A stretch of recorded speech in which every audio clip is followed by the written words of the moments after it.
Okay, today's lesson is about establishing space and construction in space. Last lesson we learned that when you alter the space between two dots, you can make something feel as if it's getting closer or further. Generally, when things are far away, they tend to get much closer together. So when you're putting down dots, if you put a lot of dots close together, they're far away. And when they get closer together, when they get closer to you, they tend to spread apart. So let's bring that a little bit further. You can use the dot spacing technique, but let's if you make a dot get closer to you, instead of just working with the spacing, you can also work with the size of the dot. So instantly, I've established this little bit of space here that I can create. I can create within. Once I've put this dot down, I can figure out where's the center point. Where's the middle of distance between those 2 points, and then I can do the same thing again. I can figure out, well, let's put another dot in the space there. Figure out, well, let's see, how big is that dot going to be? About there. Now I have myself a three-dimensional plane. And these two sides are closer to us, while those two dots are further away. And this one would be just a little bit bigger, and that one would be like the furthest corner. And I can draw on this plane. I can draw, a circle on the plane. I can draw, a line which sticks to this plane. If I want, I can continue the effect. I can put some further, some more dots which are smaller and further away, and turn this whole thing into a box. And the same thing happens. Your line, just like in the photograph, can stick to a surface like that. So, pretty powerful stuff. Just erasing all this stuff. Okay, if you want, you can also take an ellipse, which is really just a circle turned on its side. Figure out, well, we put a dot down there. Where's the center of the ellipse?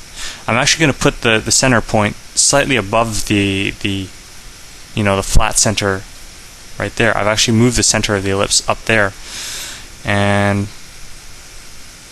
make that a bigger dot. Same thing, little tiny dot here. Oops, pass it through the middle, bigger dot. And you can continue this. Use big dots, smaller dots, and make it appear as if they're really traveling around this hoop. So, that's kind of neat. I can draw an ellipse. Oops. Throw an ellipse down, figure out where's the center point. There's the other center point there. If I draw another ellipse, let's figure out the axis of the ellipse. Well, the axis of this ellipse, if you want to figure it out, find out with the widest points, draw a line through the center, and a line that is 90 degrees to this. If that angle is 90 degrees, you've found the axis of the ellipse. But if you want to draw something like, let's say, for a globe, I guess if I choose this to be the axis of my ellipse, as long as my ellipse passes through those 2 points, or passes maybe through these 4 points, which are arbitrary. Okay, it's approximate. Same thing though. I'm going to try and get let's draw another axis. Going to try and get my ellipse to pass through these 2 points, and set those 2 points to be equidistant. Oops. I have to turn my tablet. Same thing. Let's do this again. Another line. Pass through these 2 points and figure equidistant. So this is a quick way to deal with the ellipses. Alright, now let's actually use this skill for something.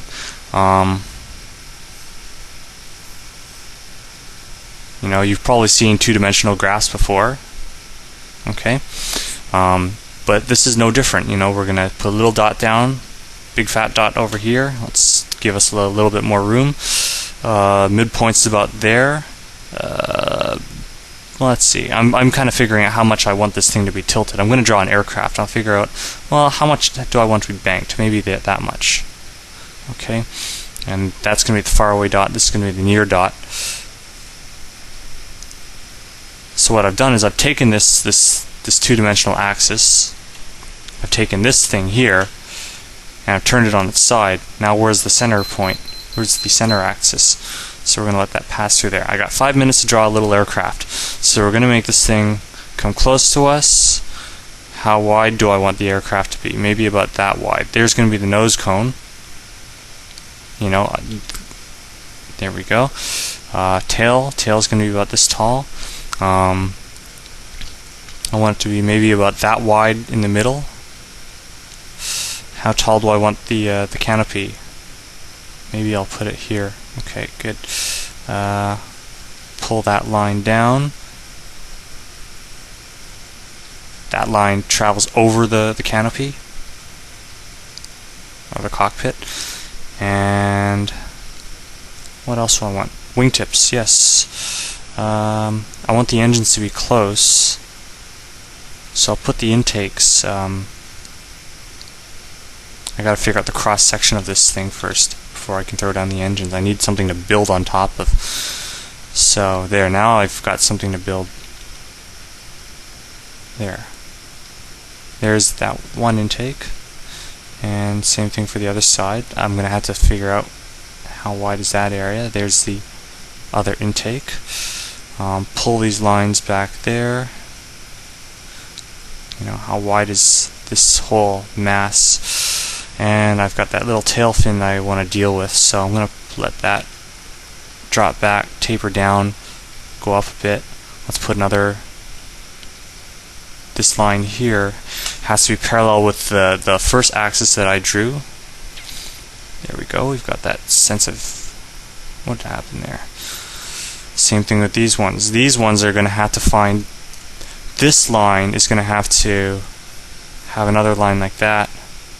I'm guessing what would be about right. Let's expand this. That's the thing. If you're having trouble visualizing, it's because you're trying to draw in a place where space hasn't been defined. So what I've done just now is I've established a little bit more space, and I can work within this area.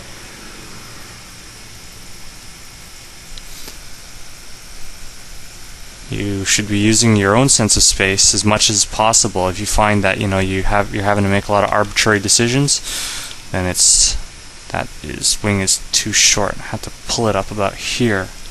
Got 2 minutes to go. It's not quite looking like a plane yet. We have the body of it, and same thing. That should have been about there. So we pull that. Let's taper those together into little spear shapes. That line should go across there, and that tells me how long this one should be.